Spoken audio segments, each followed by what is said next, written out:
কিরে বেটা, তাহসান তো বিয়া কইরা লাইছে। ভালোই হইছে, মিথিলা মাগের কষ্টে আর কয়দিনই বা একা থাকতো। কিন্তু বিয়া তো করছে ওর থেকে 20 বছরের ছোট মায়ারে। পেডোফাইল। আরে ধুর, ভালোবাসায় বয়স কোনো ব্যাপার না। তাইলে একদিন তিশা মুস্তাকরে বকলি কেন? হাই হাই, তাহসানের বউয়ের দেখি এক্স বের হইছে। লিংক আছে, লিংক আছে। আরে এক্স মানে প্রাক্তন প্রেমিক। যদিও প্রাক্তন মানুষের থাকতেই পারে, এইটার এমন কি?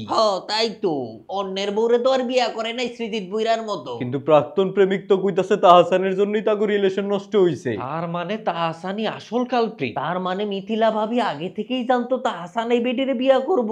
তাইলে তো মিথিলা ভাবির কোনো দোষ নাই, সব দোষ তো দেখি তাহসানের। আরে আরে, তাহসানের বউয়ের এক্স এর লগে আরএস ফাহিমের বউয়ের ছবি কেন? তাহসানের বউয়ের এক্স এর এক্স আরএস ফাহিমের বউ। আরে কি এক্স বউ লাগাইছোস? কে কার বউ কিছুই তো বুঝতাছি না। আরে তাহসানের বউয়ের প্রাক্তন হয়তো আরএস ফাহিমের বউয়েরও প্রাক্তন। মেজর ডালিম বাইসা আছে। এই ডালিম আবার কার বউ? মেজর ডালিম রে কই পাইলি? ইউটিউব সাংবাদিক ইলিয়াস হোসেনের লগে। মেজর ডালিম ইলিয়াস হোসেনের বউ? এই তুই চুপ থাক।